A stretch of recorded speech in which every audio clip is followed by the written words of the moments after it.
Hello my dear sewing friends, it's Alisa here. Welcome to Sew and Grow, a channel that is dedicated to sewing beautiful and creative clothes for our kids. Today's project is a simple gathered skirt, and there are many ways how you can make it. I've done a version with exposed elastic, I've done a version with a self casing, I've done a version with a detached casing, and today is going to be another take on the same principle that I've never done on the channel before. So for that, you're going to need a piece of fabric, you're going to need some elastic, and you will need 2 measurements. Now for fabric here, I'm going just with a regular quilting cotton woven, no stretch whatsoever. I got it at my local craft store, so it's very readily available. Now I did wash it already in order to avoid any further shrinkage, but I haven't pressed it just yet. Now you can of course use a variety of other different fabrics for this type of skirt. It all depends on the occasion, it depends on what effect your skirt you want to have, more flowy, less flowy. But if you are a beginner or if you are making the skirt together with your kids, I would say stick to medium weight cotton. You really can't go wrong with that. It sews really well, it presses like a dream because it's going to give you that really nice crisp look of your finished garment. And also from my personal experience, medium weight cotton is really great at withstanding a lot of wear and a lot of tear that kids, especially young kids like kindergarten age, put their clothes through. For elastic, I'm using just what I already had on hand at home, which is 1 1/4 inches or 3 centimeters wide, but you can of course vary that just depending on what you already have or what is the offering in your local shop. The 2 measurements that we need are very easy to take. First, we're going to measure full waist circumference. So take your measuring tape, place it around the waist, not too loose and not too tight, and take that measurement. Once you have it, note it on a piece of paper. Next, we will need to measure how long your skirt needs to be from that same position of the waist measurement. So go ahead, take your measuring tape, place it on the waist, and then drop it. After that, determine how long you want that skirt to be, and again, note that measurement on a piece of paper. Now this entire skirt is just one pattern piece. That's what makes it for such a quick and easy project. But in order to know how to cut this rectangle, we need to do just a little bit of very quick math. So my little girl's full waist circumference is 24 inches. Sometimes you might see people take that amount, multiply it by 1.5, sometimes by 2, sometimes by 2.5, sometimes by 3, and even more. Sometimes you might see people take full hip circumference instead of the waist circumference and multiply that by the number that we just discussed. Now, in my experience and in my opinion, it doesn't really matter. You can add as little as 10 inches or as much as multiplying it by 5. But there are 2 factors that you have to keep in mind. Number 1, the entire rectangle, the width of the rectangle has to comfortably go over the hips and settle on the waist. So if you're only adding just a little bit to your full waist circumference, make sure that the skirt can go over the hips. Having extra width around your hips will also ensure that when you sit, you can do so comfortably and not pop a seam. And number 2, you can take your full waist circumference or your full hip circumference and multiply it by however much you want.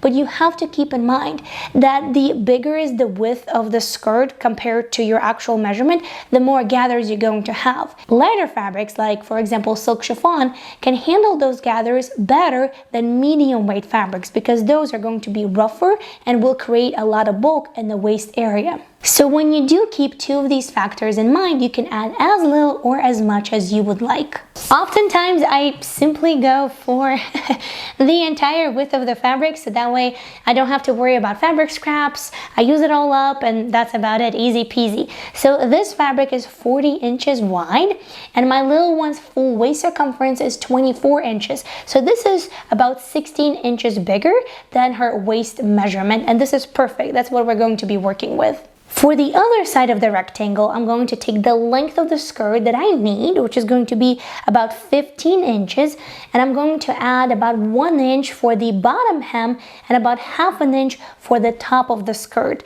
Now, that for me is going to be 16.5 inches. This is just about a quarter longer than that, so I'm going to leave it as is. First, I'm going to take the entire rectangle and fold with the short sides right sides facing. Now the short side in my case is the length of the entire skirt. Now we're going to sew it. Now in my case, we're going to do a flat fill seam, which is going to enclose all of the raw edges.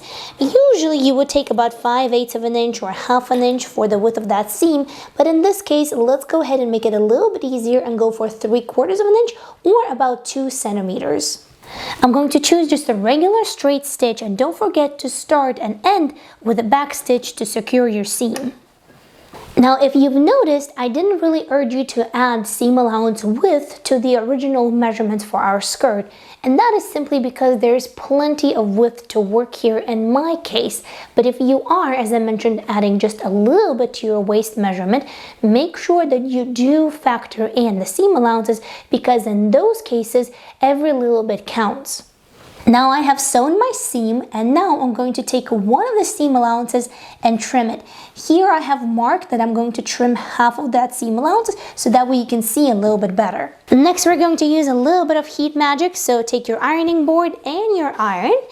And now let's grab the longer seam allowance, fold it over the smaller seam allowance almost to the stitch line but not past it.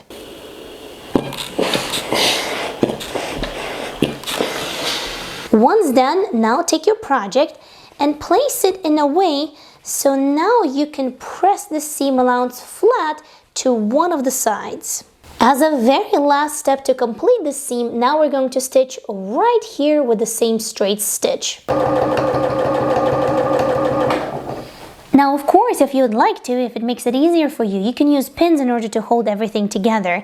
But for simple projects like that, cotton presses so well that most of the times you can get away without pinning anything at all. Now, this is how this seam looks like from the wrong side of the fabric. And this is what it looks like from the right side of the fabric. As you can see, all seam allowances and raw edges are tucked in nice and neat and flat. And if you would like, you can add another row of stitching right over here on the right side of the fabric. While we have our ironing board out, let's go ahead and press the hem. I will turn it under 1/2 an inch first, press it, and turn it under another 1/2 an inch in and press it. To finish the hem, we're going to stitch it down from the wrong side of the fabric on the very edge of the fold, just with a straight stitch back stitching at the beginning and at the end. Look at this super nice hem, and I truly hope that all of these steps will give you that confidence to complete your project and look forward to the new ones. For the first skirt, definitely do a hem like this one, but for your future skirts, you might want to go for a fabric ruffle to add a little bit of jazz, or perhaps a ruffle made out of tulle. For our last and final step, let's grab our elastic, and here the rule of thumb is that we want to measure a couple of inches shorter than the entire waist circumference that you're working with. But I actually prefer doing this right on the body because some elastics can be really rough, some elastics can be really soft and stretch a lot more than the other ones. So doing it on the body kind of gives you a lot more accurate result. I have also found that this particular method actually stretches out elastic in the process, so it actually becomes wider than what we were starting with. So in order to account for that, I usually cut it down by another inch or 2. So for example, the waist circumference is 24 inches, so we're going to reduce it by about 2, 3, maybe even 4 inches depending on the softness of the elastic. As I mentioned, I like to do that right on the body. And then I'm going to reduce it by another inch or 2 due to the stretch of the elastic as we're going to complete this technique. Here's another thing about elastic. Different elastic can stretch differently. So before I start, I usually choose the width of the elastic that I want to go with, and then I stretch it and I make sure that it can actually stretch to the width of the rectangle that I've cut. Once you have determined how long you want your elastic to be, go ahead and cut it. Now I will take my elastic, I will make it meet like so, and then zigzag over it so that way, now it forms a loop. You might want to switch to the widest zigzag that you have available to make it really easy. Now I'm going to place my elastic and my skirt with the seams facing this direction, and I'm going to mark the other side with your marking tool and do the same on your skirt as well. Now I'm going to do the same, but this time I'm going to fold it in half, and I will repeat the same on the skirt. To attach elastic, I'm going to place it like so over the right side of the fabric. First, we're going to align the seam of the elastic with the seam of the skirt and pin it. Then I'm going to align the second marking with the second marking on the skirt and pin it as well. And I will do the same for all of the following markings. Now I'm going to zigzag the top of the skirt to the elastic while stretching it as I sew. You might find it easier if you remove this part of your sewing machine.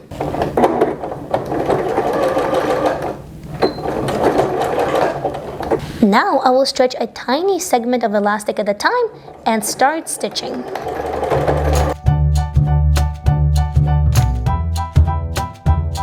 Now you can see that I do stop quite often.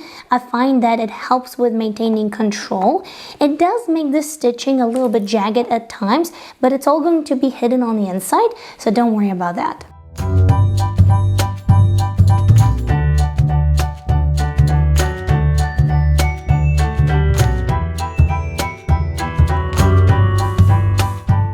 Of course, don't forget your back stitching at the end.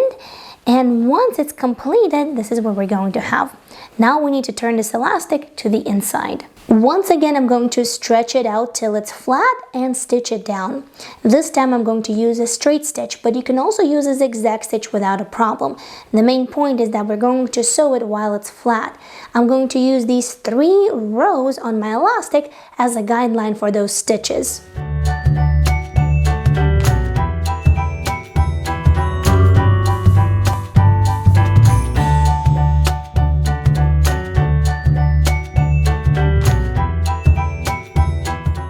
This is the look after the first row is done, this is after 2, and this is after the last and final 3rd row. Now all I have to do is tidy up any of the loose threads that I might have, give it another really good press, perhaps add a little label on the bottom, and that's it, we're done.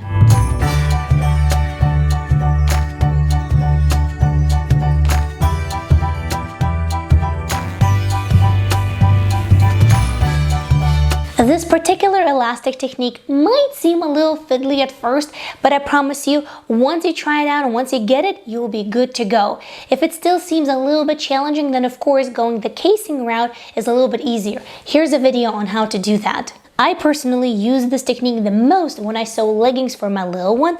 This goes on top, so plenty of different uses, and I truly hope that this is going to be useful. Until next time, happy, thoughtful sewing. I'll see you soon. Bye!